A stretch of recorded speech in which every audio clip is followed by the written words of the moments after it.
안녕하십니까. 설교 해설 시간입니다. 이 촬영, 이 파일을, 동영상, 파일을 올리는 거는 내일인데, 월요일인데, 지금 이 녹화하는 시간은 주일입니다. 오늘 교회 다녀와서 그동안 주간일지도 쓰고, 요즘 주간일지를 그전엔 월요일에 좀 쓸 때가 많이 있었습니다. 주일날 하루 종일 교회에 있다가 어떤 때 저녁까지 먹고 올 때도 있고요. 또 서울에 올라갈 때는 거의 아주 밤늦게 오기 때문에 주일날 시간이 너무 없어서 못 쓰죠. 그래서 월요일에 주로 이제 올렸는데 요즘은 이 코로나 이 사태로 교회에서 예배 마치기만 하면 금방 돌아오니까 좀 시간이 있어서 그 주간일지를 쓰고 올립니다. 교인들이 모이지 않으니까 그 내용들은 이제 좀 부족해요. 써야 될 내용은 부족합니다. 그래도 이렇게 저렇게 여러 가지 생각해 보면 또 쓸 건 있어요. 오늘도 올렸는데 내용이 좀 이렇게 좀 길게 있을 겁니다.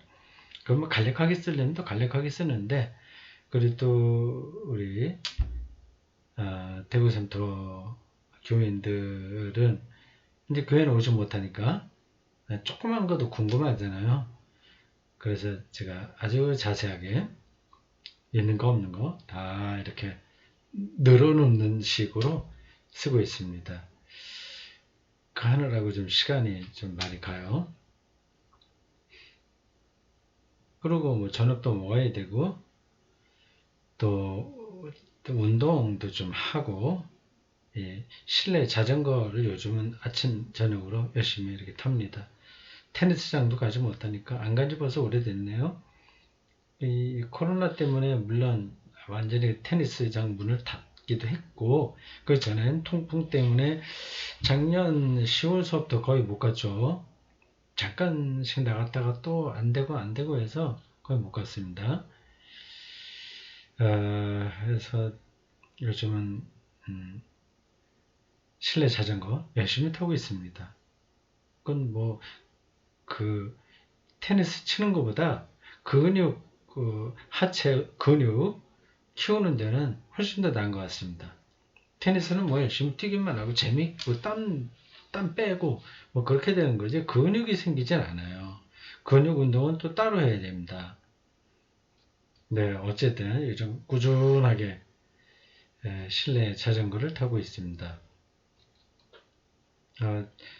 그 자전거를 타면서 그 컴퓨터, 내 방이 아니라 그 거실 쪽으로 그 창문 이렇게 내다보고 그 서쪽으로 옹벽 있는 쪽에 긴 위에서 쭉 내려오는 창문이 있는데 그 앞에서 타고 그 창문 바로 앞에다가 컴퓨터 옛날 쓰던 거 설치해서 주로 다큐 뭐 이런 거 좀 보면서 운동을 하고 있습니다. 이렇게 지루하지 않네요. 많이 봤습니다. 다큐.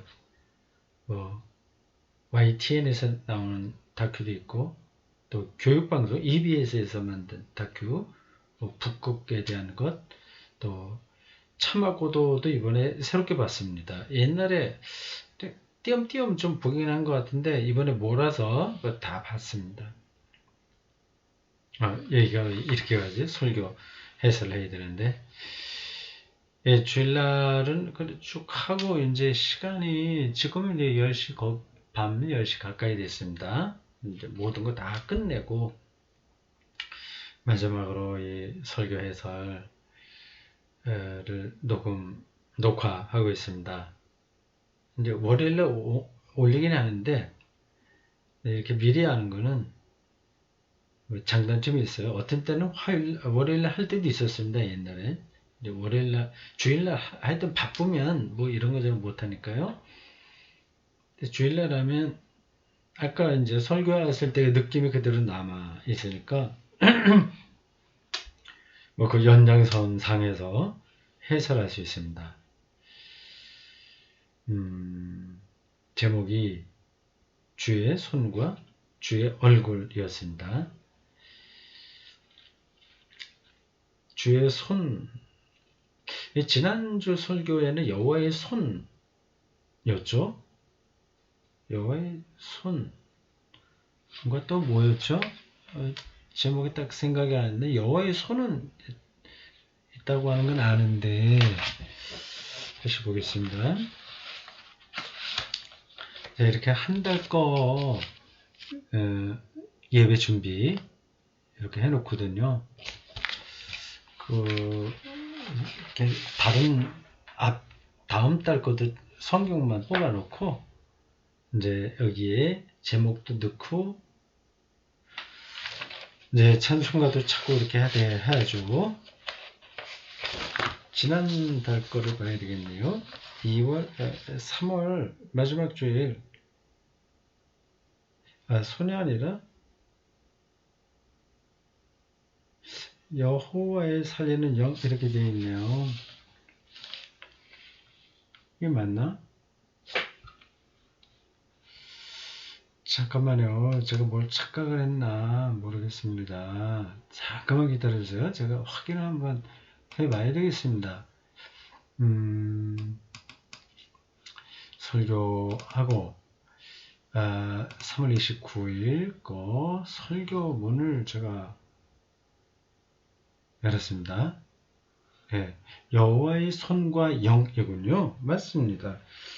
근데 그때 3월 거로 적어놓은 그 예배 준비 그 용지에는 그 제목이 옛날 거로 나와 있네요. 잘못된 겁니다. 여호와의 손과 영, 여호와의 손과 영을 바꿔놔야 되겠네. 됐습니다. 그러니까 여호와의 손이라고 되어 있고 오늘은 주의 손과 주의 얼굴 좀 비슷합니다.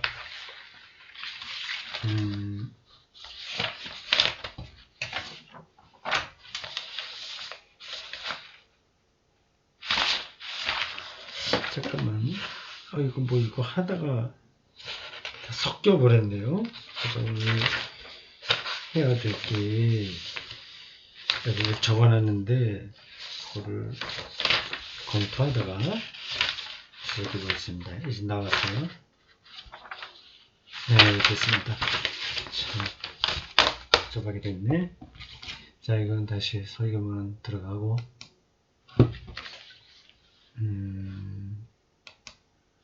됐습니다. 여호와의 손. 지난주에는 여호와의 손과 영 이렇게 되어 있고 오늘은 여호와의 주의 손과 주의 얼굴 이렇게 되어 있습니다. 주의 손.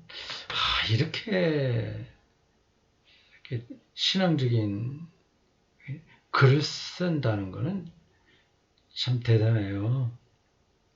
어떤 근원적인 힘을 이 시편 기자가 경험했기 때문에 이런 시를 쓸 수 있는 거 아니겠습니까?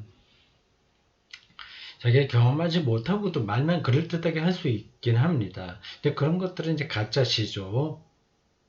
그런 것들은 잠시 호기심을 약간 발동할 수 있을지 모르지만 그러다 없어집니다. 역사의 검증에서 살아남지 못합니다. 성경에 있는 것들은 거기서 이제 다 검증받은 거예요. 그러니까 거기에서 나온 그 글들은 그들의 수준이 조금 떨어지는 부분이 혹시 있을지 몰라도 아주 진정성이 있는 겁니다. 그러니까 여호와의 손을 이렇게 썼다는 것은 이 시편 기자가 주의 손 하나님을 그렇게 경험했다고 하는 거죠. 능력으로 경험했다고 하는 거죠. 설교에서 이미 짚은 이야기입니다. 주의 능력, 생명의 능력, 그거는 어떤 것으로도 대체될 수 없는 힘을 거기서 느끼는 거죠. 이걸 착각해서 안 되는 걸 되게 하는 거, 이거를 말하는 게 아닙니다. 초전적 능력으로 뭐 사업 망했는데 뭐 잘 되게 됐다든가 뭐 이런 거, 뭐 7.8기 했다, 뭐 이런 것들의 이야기가 아닙니다. 7.7, 7.7기,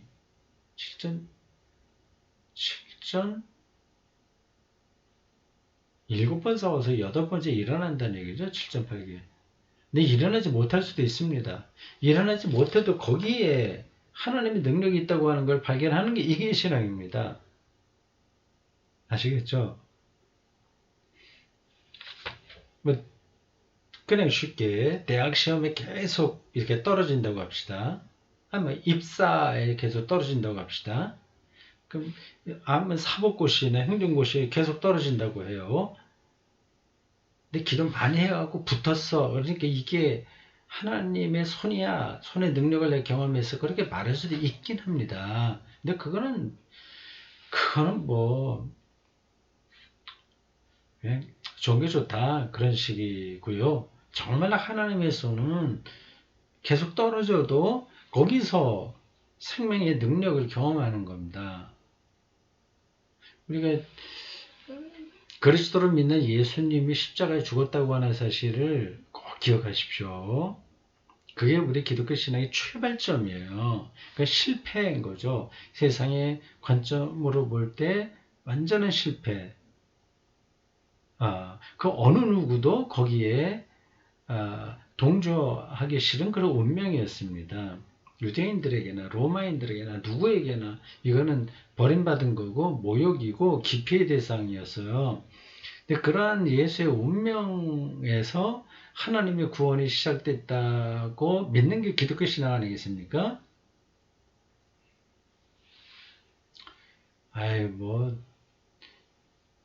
그러니까 이 세상에서는 그냥 완전히 뭐 잘못되어야 된다, 모든 게 그 뜻이 아니라는 걸 아시겠죠?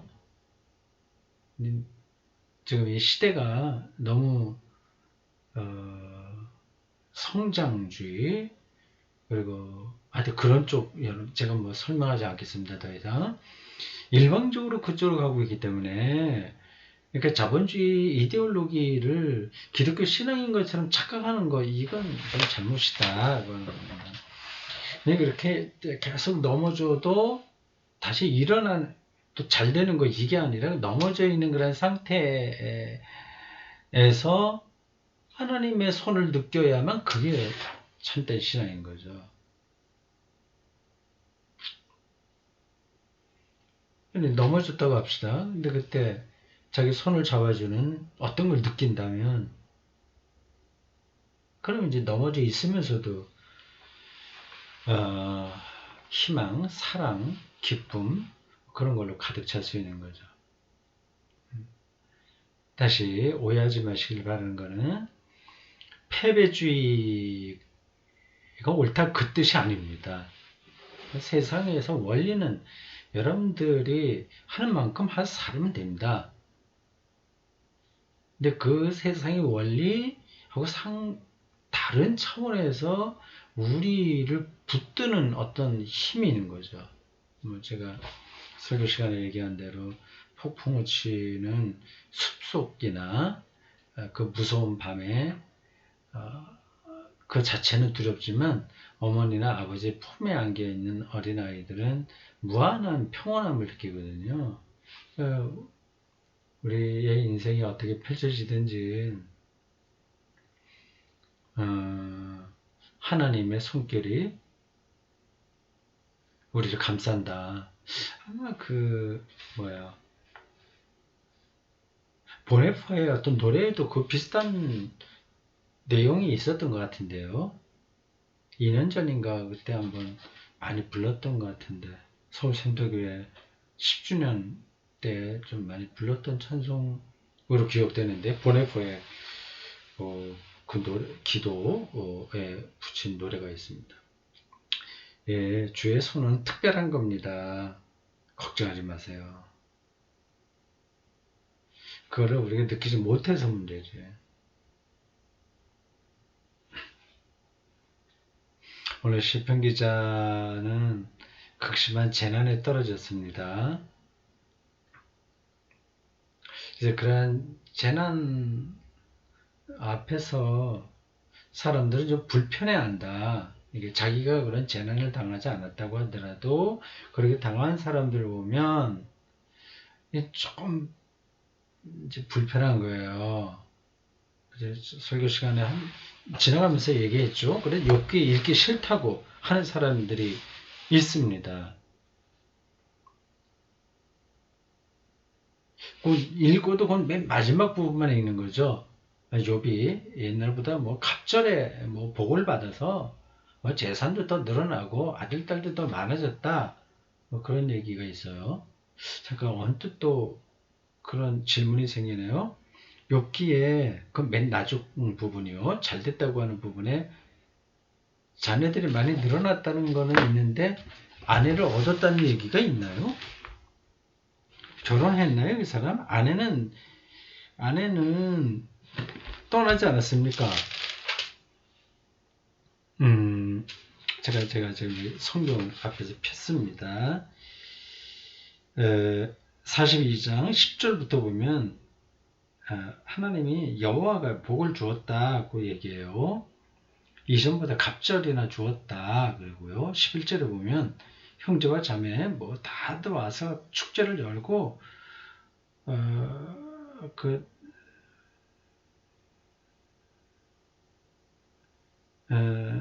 다 와서 또 위로했다. 더 복을 줬다. 뭐 양 뭐 몇천 마리 뭐 이런 게 나와요. 아들 7, 딸 3을 주었다고 하네요. 처음에도 그렇게 있었던 아들 딸들인데 근데 아내 얘기는 없네. 그죠? 이 사람이 재혼했다는 얘기는 안 나오죠. 그럼 별로 중요하지 않은 거라서 성경 기자가 쓰지 않은 겁니다. 뭐 이거는 드라마 같은 거니까. 어쨌든 욥기는 찜찜해요. 읽기가 불편해요. 근데 그걸 뚫고 들어가야 됩니다.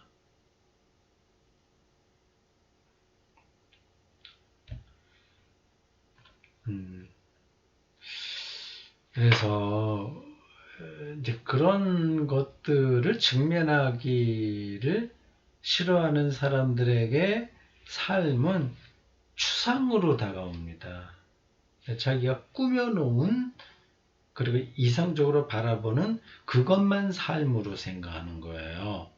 그러니까 추상이죠. 뭐 한 부분이 빠져버린 거죠.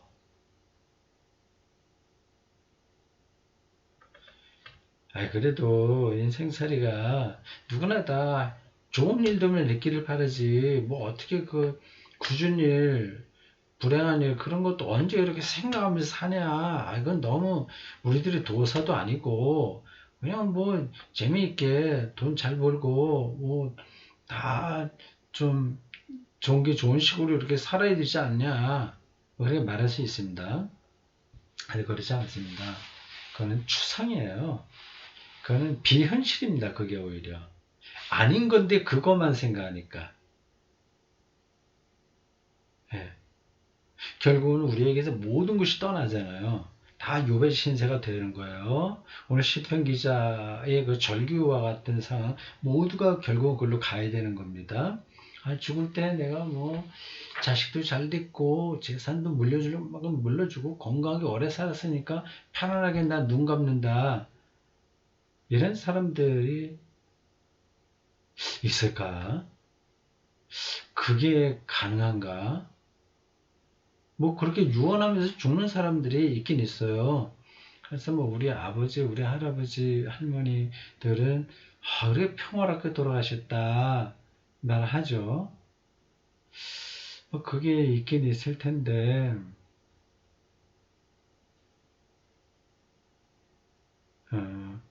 그것도 학습된 걸 겁니다. 그 깊이에서는 모든 것으로부터의 단절 이걸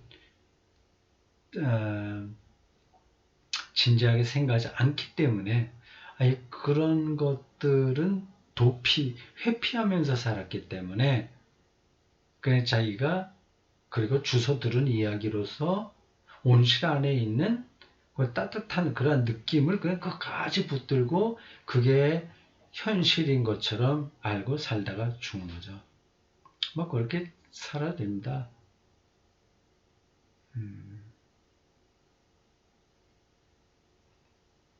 그러나 그는 삶의 깊이를 다 경험하지 못한 사람입니다. 만약에 그런 삶이 괜찮다고 한다면 다 마약에 취해서 살아도 상관없죠. 마냥 구름 타고 어디를 떠다니는 것 같은 기분이 드는 거 아니겠습니까? 그 말하다 보니까 그게 맞는 것 같습니다. 오늘 이 자본주의 그리고 우리가 일반적으로 주소들은 그 행복한 삶의 조건들 그런 것들은 마약과 비슷해요. 따지고 보면 그렇습니다. 취하는 거죠 거기에. 그래서 현실을 안 보는 거죠. 욥의 운명을 그냥 가기 싫어하는 거예요. 듣기도 싫어요 그런 것들은. 아주 찌질해 보여 그런 것들은.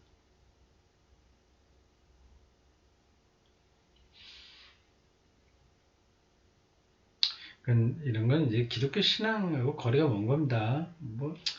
그렇게 요령껏 살아도 되긴 해요. 그럼 제가 그것에 대해서 가타부터 얘기하기 싫어요. 다만, 우리가 믿는 예수가 어떻게 살았나, 그의 운명이 어땠나, 그거는 놓치지 말자고 하는 거죠. 십자가에 죽었는 거예요. 억울한.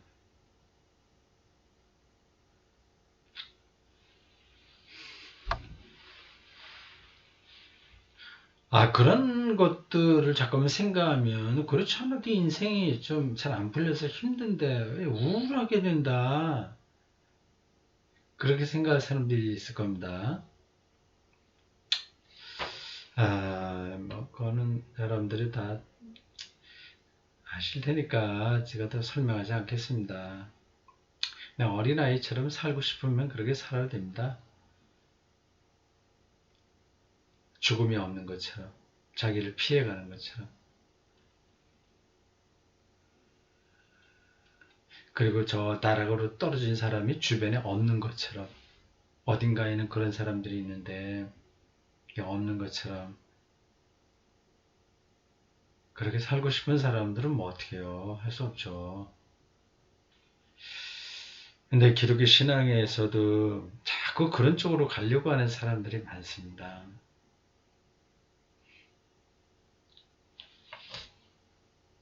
그건 여러분들도 생각하시길 바랍니다.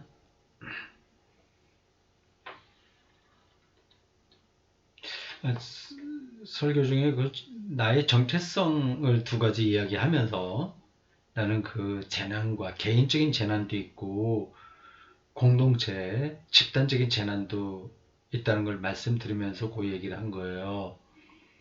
개인적인 재난, 암 수술 받는다거나 사업이 망했다거나 실현당했다거나 자식들이 너무 말썽을 부린다거나 등등 여러 가지죠. 그리고 코로나19처럼 온 세계 전체 인류 호모사피엔스라고 하는 종의 이 존재 근거마저 위태롭게 하는 이러한 재난 앞에서 사람들은 아주 너무 그거를 허무주의적인 관점에서 바라보거나 혹은 세속적인 관점에서 요령껏 내가 그런 건 피해서 살면 돼. 이런 식으로 하는 그런 반응을 보이는데 나는 다르게 살고 싶다. 그러면서 저의 정체성 두 가지를 말씀드렸어요. 각각 다 정체성이 있으니까. 근데 크게 봐서 두 가지가 있다는 겁니다. 하나는 지성적인 휴머니스트, 지성, 지적으로 뭘 생각한다는 겁니다. 이성적으로, 합리적으로, 논리적으로 생각한다는 거죠. 이것도 훈련이 필요한 겁니다.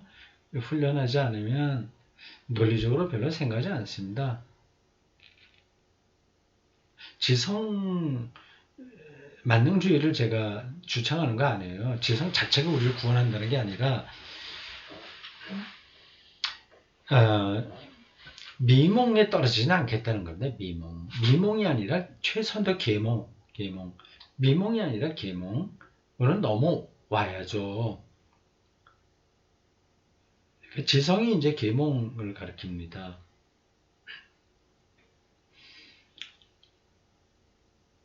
네, 지성적인 휴머니스트. 그게 말을 붙이니까 좀 어색하게 납니다. 제가 스스로 휴머니스트다 이렇게 말하긴 맞득치 않기는 한데, 그러나 그쪽 방향을 잡고 있습니다. 인문주의죠. 인간주의라고도 얘기할 수 있고요. 인간을 중심에 놓고 생각하는 겁니다. 휴머니즘. 하여튼 그게 하나 있고, 더 중요한 정체성은 설교자라는 겁니다. 하나님의 말씀을 전하는 것. 이 두 가지가 저에게는 하나예요, 사실은. 지성적이며 휴머니즘적인 설교자, 이렇게 하면 되겠네요. 여기에 방점은 물론 설교자에 있습니다. 설교자 하면 하나님의 말씀을, 그 텍스트를, 아주 2000년 전에 있었던 그 텍스트의 지평이라고 하는데, 지평? 2000년 전 그 성경이 바라봤던 세계, 생명, 사물, 그런 하나님, 그런 것들을 이제 오늘의 지평에 맞도록 해석하는 사람이 이제 설교자거든요. 예. 그러한 일을 제가 하니까 오늘 설교 본문에 나와 있는 시편 기자가 말한 그것, 주의 손, 그를 붙들고 개인적인 재난이나 집단적 재난을 뚫고 나가겠다. 그 얘기입니다. 그 시편 기자가 어떤 걸 얘기했는지를 좀 설명한 거죠.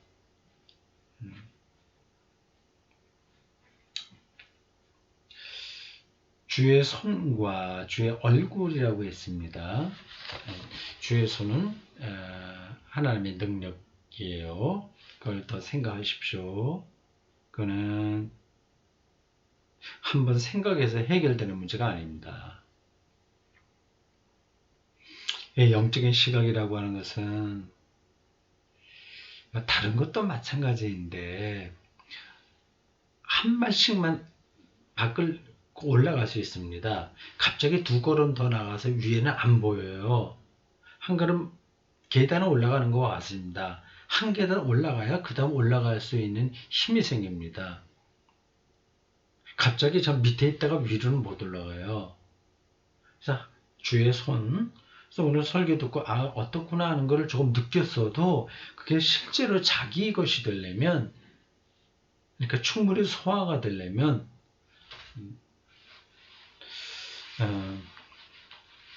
더 생각을 해야죠.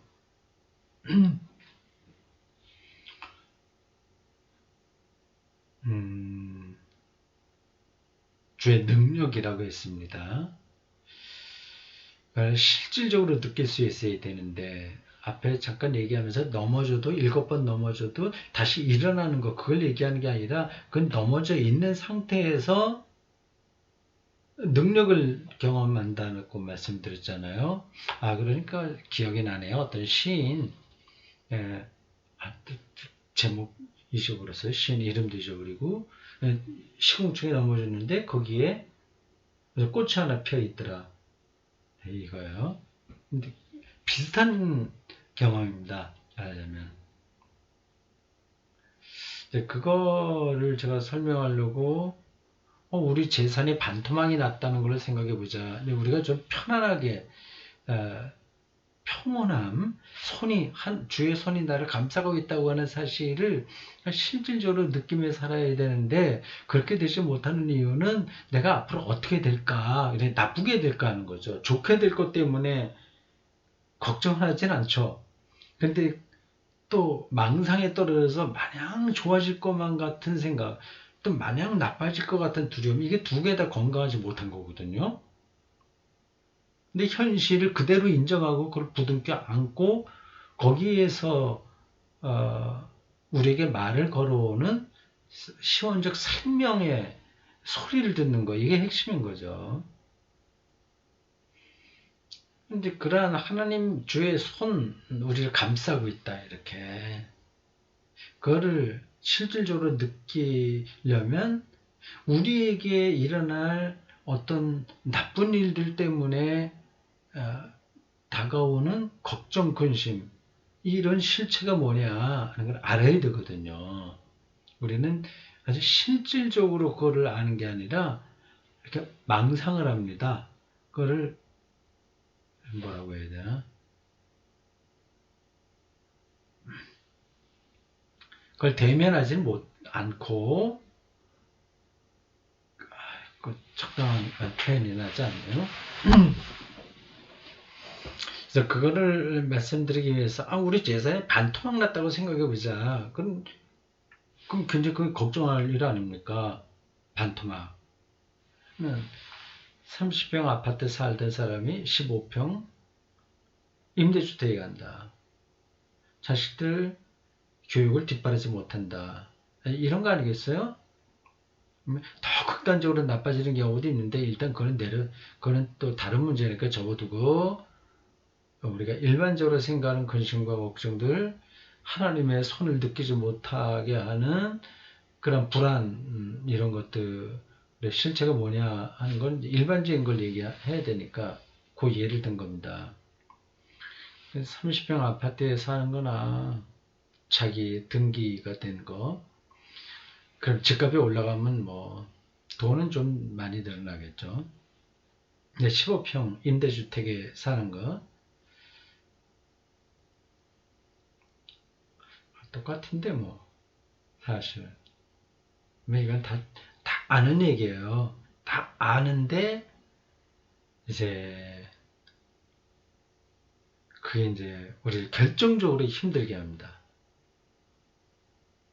그런 실체를 붙들고 우리가 걱정하는 게 아니라 허상이죠. 그것 때문에 그런 거예요.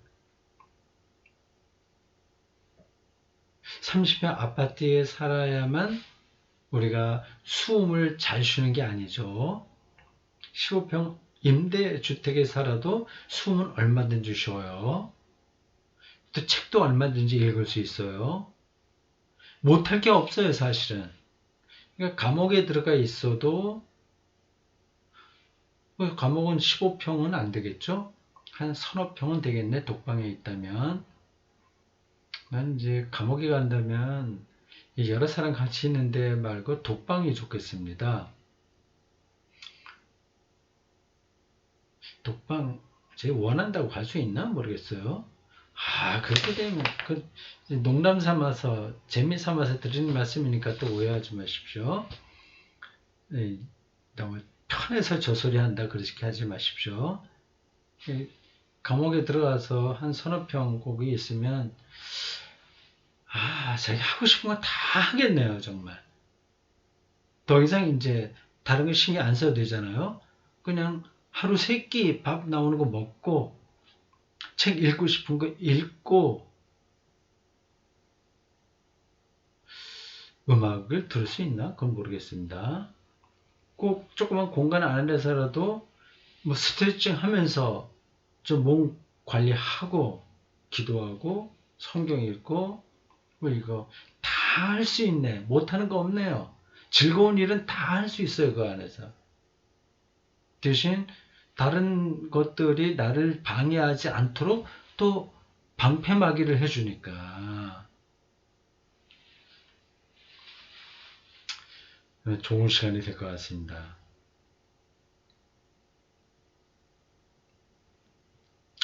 결국 문제는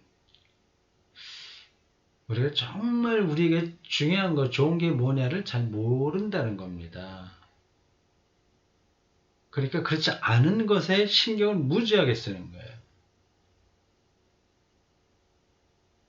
30평 자기 아파트에 있으나 15평 임대주택에 있으나 우리에게 정말 소중한 거는 똑같이 다 할 수 있어요. 그럼 됐죠 뭐. 그래도 너무 그거는 생각이 이상적이다, 나이브하다. 이 자본주의 체제에서 얼마나 큰 차이가 나는데 서울의 강남 이런 데 30평 아파트 있으면 뭐 20억까지 내고 한다고 하는데 이게 뭐 그런 것까지 자꾸만 생각하면 그런 거 생각하느라고 인생 다 보내고 말죠 뭐. 물론 자기 자식이나 이런 거 걱정하기 시작하면 조금 돈이라도 좀 최소한 더 마련을 줘야 되는데 생각하면 끝이 없긴 하겠죠. 그건 또 두 번째 문제예요. 그런 것들은 또 이제 사회 제도, 복지 이런 차원에서 저 가난한 집에 태어난 아이들도 최소한도 생존에 대한 거는 다 보장해 주는 것, 그걸 요즘 뭐라고 하던데 최저 생계비인가 뭔가. 그건 이제 국가가 담당할 수 있도록 정치 제도를 바꾸는 게 가장 좋습니다. 그 재산 있는 것들을 이제 물려줄 때 세금을 더 많이 받도록 하고, 이거 해야 되는데 정말. 근데 그게 잘 안 되는 거는 한 개인이 마음이 악하고 나쁘고 좋고 뭐 그래서라기보다 사회 전반적인 분위기입니다. 시대 정신의 문제예요. 더 그거를 좁혀서 얘기하면 우리 삶에서 정말 중요한 게 뭐냐를 잘 분간하지 못한다는 데 있습니다.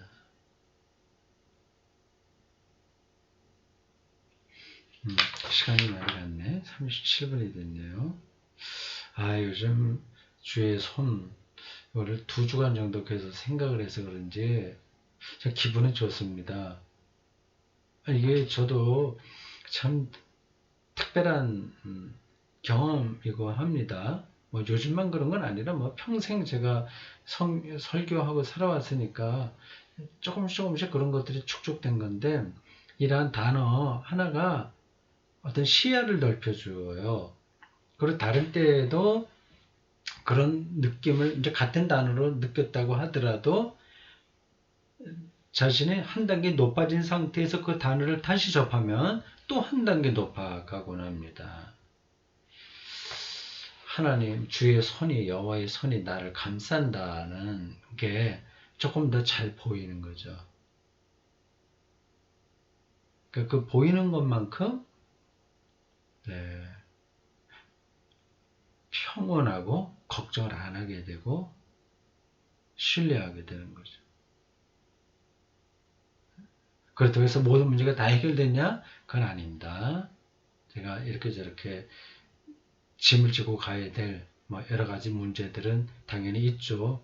죽을 때까지 다 모든 문제가 해결되겠습니까? 그건 안아야 될 건 안고 질 건 지고, 그러나 근본에서는 하나님과의 관계가 더 깊어지고 있다. 그게 그냥 신학 교리나 관념, 그냥 마음속으로만이 아니라 내 삶 전체로 혹은 역사, 세계 이런 것으로 자리를 잡아가고 있다. 그래서 다행스럽게 생각합니다.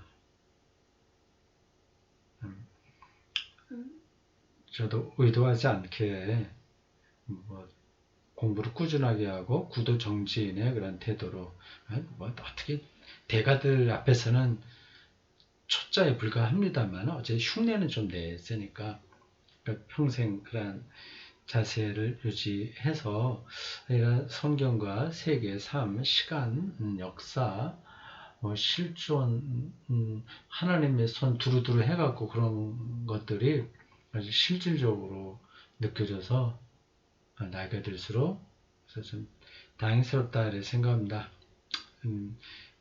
여건이 될 때까지 이런 것들을 여러분들과 같이 더 나누기를 바랍니다. 됐죠? 네, 다음 주 설교가 뭐가 될지 또 기대하시기 바랍니다. 저도 기대를 하겠습니다.